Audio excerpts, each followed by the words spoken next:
My name is Kristyn Jones. I teach third grade at Lake Elementary School in San Pablo.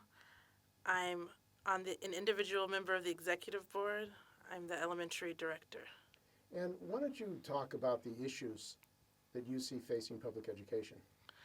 Well, there's a lot of issues facing public education, but I think the biggest one right now has got to be charter schools. I'm teaching West Contra Costa Unified School District, and we have about 3,000 students in charter schools. We have some charter schools that are elementary schools, middle schools, and high schools. And so it looks like what's happening is rather than funding public education, um, charter schools are being funded, but with public money. And the problem is, there's lots of problems. One of the problems is that they don't have over the same oversight the public schools do. But on a real day-to-day, in a real day-to-day reality, charter schools and public schools, they're in conflict. For example, it looks like the charter schools are sort of cherry picking or picking off some of our top students. Um, so every year we prepare our students the best we can, and then oftentimes the high achieving students are picked off from the public school and go to the charter school. Um, Also, it seems sometimes, at least some years, at my school, it appears that the girls get picked off by the charter schools. So, in a very real sense, public school teachers are feeling the impact of charter schools. But then there's sort of a bigger issue of, well, what happens when there's all these charter schools being built, and what happens to the public schools then? Um, so um, there can be charter schools that are operating on public schools, so then you're in conflict over space. Um, Eventually, it would seem like if a lot of public school students start enrolling in charter schools, it's possible that public schools will close. So then we're talking about a threat to public school teachers, a threat to our jobs, because almost all of the charter schools, I believe, in West Contra Costa Unified School District are not unionized. I think there might be one school called Making Waves that is unionized, but as we're talking now, almost all of them are ununionized.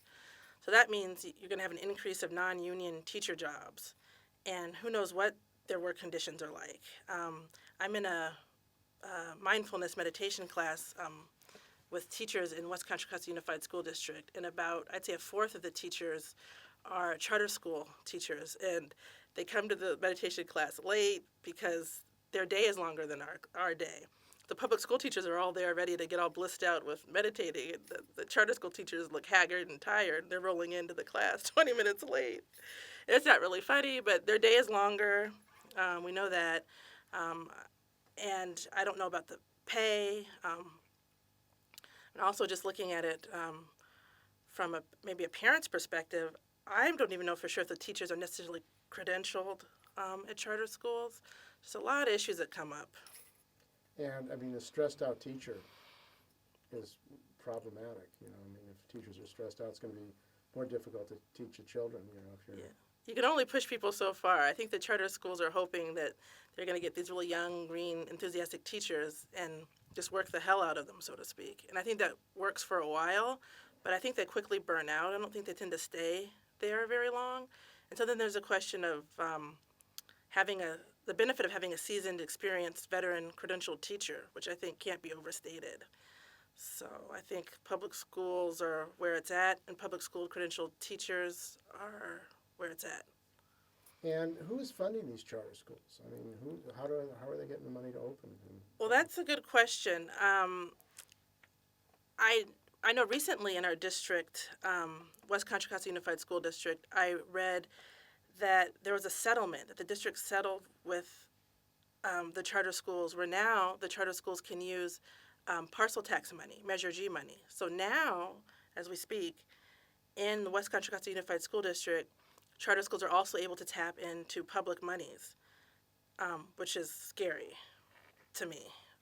I think in certain cities in the state of California, they've already been able to do that. I think Oakland is still holding out, but now the charter schools have their eyes on the Measure G parcel tax money. So I think before the charter schools were tapped into private resources, but now they're definitely using public monies. And it seems to me that when you start using public money to fund private entities, it's kind of a slippery slope there, possibly. So you don't buy the argument that just because they call themselves public charters, they're not really public because they're privately run. What does it mean privately run? How are they privately run? I believe they have a private run board of directors. Um, so, and I believe they're not subject to the same oversight as public schools. So some of them might be not for profit, but I think a lot of them still have possibly for profit boards of directors. And I think they kind of shape shift between public and private to when it suits them best. So sometimes the charter school will say they're a public entity, and sometimes when they're under pressure, maybe to conform to laws, they'll say they're private. And I believe that the outgoing superintendent of West Contra Costa Unified School District is referring now to the charter schools in our district as public schools and referring to the students as public school students that we also need to help. So there's kind of a publicity campaign to get the public to believe that these charter schools are public. And what is co-location exactly? Where you have to share rooms and that kind of thing. How has that affected your school district? Well, it hasn't affected my school in particular, but I've heard stories about a charter school and a public school being on the same site, and the charter school and the public school students having some tension there because the public school students see the charter school students with certain materials and opportunities that they don't have, and so it's kind of in their face, like, look, public schools are underfunded. And I've heard stories about certain campuses where there's nine different, I believe, schools on the same campus. So there's kind of like a scramble and a fight for limited resources. And it just creates tension amongst the students, tension amongst the faculty, probably a lot of confusion. And school boards are spending a lot of time on charters. Well, that's right.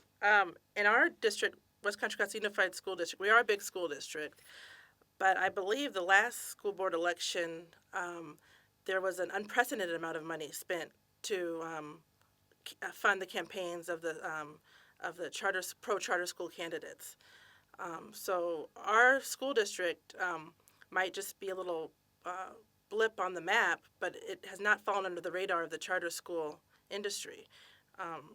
You could say that Richmond is ground zero for charter schools. And they say that the next 10 months are critical because there's 2 school board seats open. And so you can believe, rest assured, that the charter schools are already funding and already fundraising to ensure that their candidates fill those 2 seats. It's Randy Enos and Todd Groves that are resigning. And they had been pretty much pro-public school board members. So now there's a big vacuum, 2 vacancies. And now our union really needs to hit the ground running. All union people, calling all United Teachers of Richmond, all sympathizers, really, we're asking you to help us. Union folk, artists, thinkers, parents, anybody interested in public education, please, we need your help, we need your ideas. And you've tried to educate people in your union about charter schools. What was that experience like? Well, I can say exactly that. I've tried to educate members, and we're just starting the conversation. About 2 months ago, we had a teach-in, and I brought it to my executive board that I wanted to have a teach-in so we could start getting the conversation to happen about charter schools and their impact on public education. Well, the executive board voted not to endorse the teach-in on charter schools. And at the last minute, one of my fellow executive board members said, well, let's see if the executive board will at least advertise, publicize the teach-in. So at the last minute, the executive board agreed to put it on their website that we were having the teach-in on charter schools. But it's been kind of a slow process. Definitely not everybody's on board. I think I was definitely the first person to start talking about charter schools on the executive board. So what it says to me is that we've wasted a lot of time. We've been dealing with bargaining, really, because we were some of the lowest paid teachers in the Bay Area. So we had bargaining to deal with. But now, clearly, that we have got to move forward, and we need everybody at the table. And this is not just a situation in Richmond. It's happening in Los Angeles. It's happening in San Francisco. Why isn't there any kind of organized campaign, political education campaign, linking up teachers, fighting co-location, fighting the attacks on public education? Do you see that as necessary? It's very necessary. We have to get together on this. Just this morning, I was listening to a parent and I believe a teacher on KPFA on a show that aired this morning, and they were talking about their efforts to roll back charters in Oakland.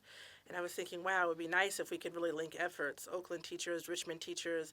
And Oakland has really been inundated with charter schools, but they're coming to Richmond next. Mark my words, this is a wake-up call, and we have very little time to get organized around this. So once again, I'm asking all teachers, people who are experts on this topic, to please help us.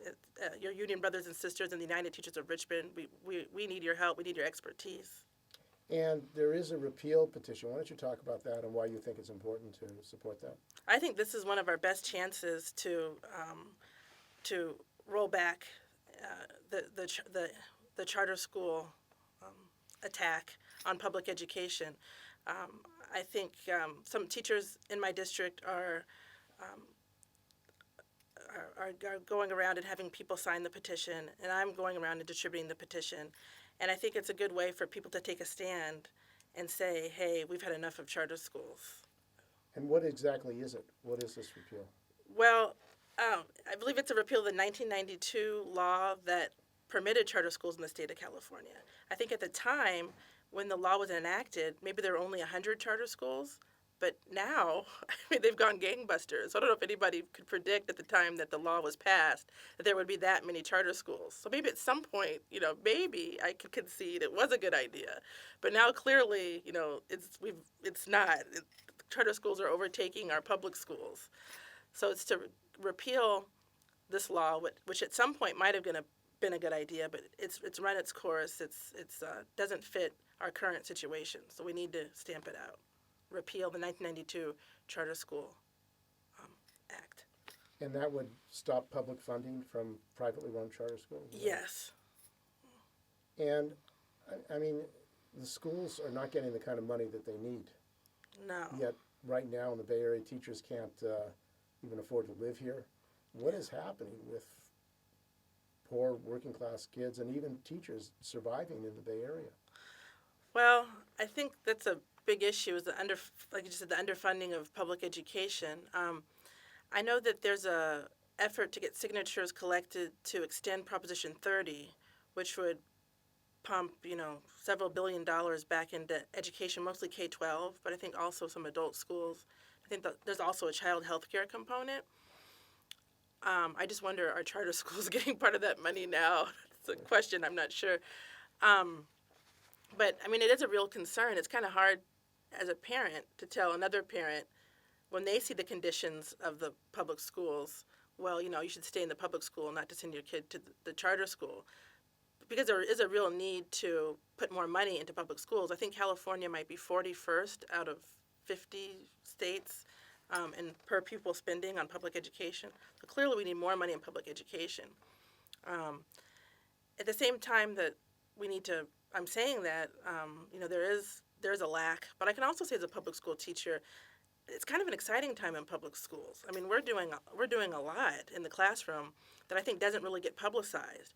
I do arts integration, which means that I integrate dance, music, drama into the regular curriculum. The kids really have fun with that. We have partnerships with Bay Area Audubon Society. We went to El Shudo Recycling Center. We went on a hike. We've gone to the wetlands at Point Pinole.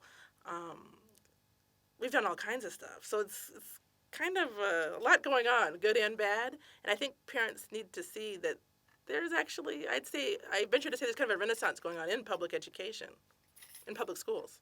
So you have some optimism that you can defend public education and people can rebuild the public schools? Oh, I'm very optimistic. And I think teachers are going to be on the front lines of going out there and showing parents and communities what we're doing. I mean, campaign for public schools, going block by block, and having rallies for public education. So there really is a lot of positive going on at the same time, we need to demand more money for public education.